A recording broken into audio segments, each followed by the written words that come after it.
Actual में जो ये 6 से 9 का फॉर्मूला है ना, वो एक्चुअल में टाइम मैनेजमेंट का ही एक फॉर्मूला है।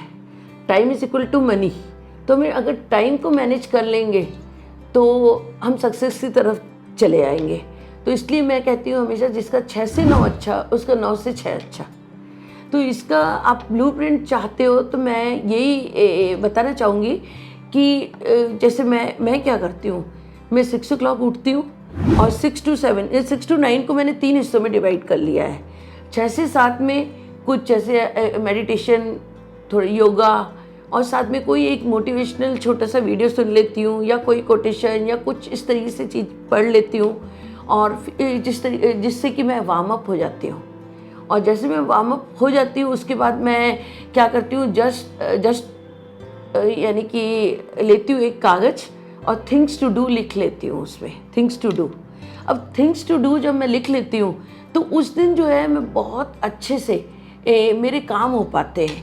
बाय चांस किस दिन अगर मिस हो जाता है तो उस दिन वो सारी चीज़ें हो नहीं पाती हैं। जैसे कि हमने चीज़ें लिख दी, जब पेपर पर लिख दी तो जो प्रेशर है दिमाग पर नहीं होता है, सीधे कागज़ पर आ जाता है। तो इसलिए मैं इसको बहुत तरीके से कर लेती हूँ। तो मैं उस दिन जो जितना सोचे काम मेरे पूरे हो जाते हैं वो काम। और एक और चीज़ करती हूँ, वो लिख तो लेती हूँ लेकिन जैसे मेरा होता जाता है मैं टिक टिक टिक करती जाती हूँ, राइट। तो मेरे को है ना तसल्ली मिलती है कि इतने काम मैंने आज कर लिए हैं। और फिर उसके बाद 7 से 8 को मैं कैसे डिवाइड करती हूँ, अब घर के बहुत सारे काम होते हैं, जैसे हस्बैंड को जाना होता है, बच्चों को मैनेज करना, खाने पीने का मैनेज करना, मेड आ जाती है, कुक आ जाती है, उनके साथ पूरे दिन भर जैसे सब जो फैमिली जो है उनको कोई डिस्टर्बेंस नहीं हो, वो सारी चीज़ें मैं कर लेती हूँ। अब जब 7 से 8 ये चीज़ें हो गई, अब 8 से 9 में मैं क्या करती हूँ, थोड़ी सी बहुत क्लीनिंग वगैरह, और क्लीनिंग के अलावा अब नहाना धोना है अपना, और साथ में थोड़ा सा पूजा वगैरह कर ली। और फिर उसके बाद इस दौरान मैं ज़रूर ब्रेकफास्ट ज़रूर कर लेती हूँ, क्योंकि अगर हमारा ब्रेकफास्ट छूट जाता है ना तो फिर वो पूरा दिन कहीं ना कहीं जो है हम खाने पीने को मैनेज नहीं कर पाते हैं। तो इसलिए वो, और साथ में डाइटरी सप्लीमेंट ज़रूर मैं रखती हूँ, डाइटरी सप्लीमेंट्स और ब्रेकफास्ट, इसका बहुत ध्यान देती हूँ। तो ये प्रेयर हो गई, ये सारी चीज़ें हो गई, तो मैं 9 बजे बिल्कुल रेडी हो जाती हूँ। इसका ये असर होता है कि 9 से 6 वाला जो टाइम रहता है मैं उसे प्रॉपरली यूटिलाइज़ कर लेती हूँ। साथ में 1 घंटा मेरा उसमें लंच टाइम भी आराम से मैं लंच को एंजॉय करती हूँ, टी टाइम में मैं आधा घंटा उसे एंजॉय करती हूँ। और ये सारी चीज़ें करके मैं अपने 9 से 6 का पूरा फ़ायदा ले लेती हूँ।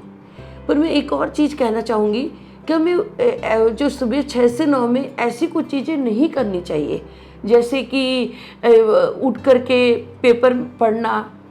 मैं आप लोगों से यही कहूँगी कि पेपर नहीं पढ़ना है, या फिर कोई अच्छा मैसेज आ गया तो उसमें हम थैंक यू करने के लिए लग पड़ते हैं, फ़ोन में काफ़ी टाइम बिता देते हैं। कभी कभी तो एकदम से हमने सोचा नहीं होता है और हम फेसबुक खोल लेते हैं। तो ऐसे में हमें इन सारी चीज़ों से बचना है, और मैं स्ट्रिक्टली बचती हूँ इन सारी चीज़ों से कि ये मुझे नहीं करनी है। या फिर हम पेपर में पढ़ने लग जाते हैं तो आधा घंटा वहाँ बीत जाता है, या टीवी देखने लगते हैं, न्यूज़ में चला जाता है।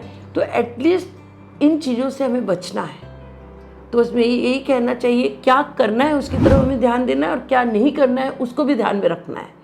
तो बस ये करके मैं अपने आप टाइम को मैनेज करती हूँ और पूरा रिजल्ट ले लेती हूँ। तो मुझे लगता है, मैं आपको जो मैंने हमेशा कहती हूँ, 6 से 9 जिसका अच्छा, 9 से 6 उसका अच्छा। तो आज आप समझ पाए होंगे कि मैं क्या करती हूँ और क्या इसका क्या फ़ायदा मिलता है।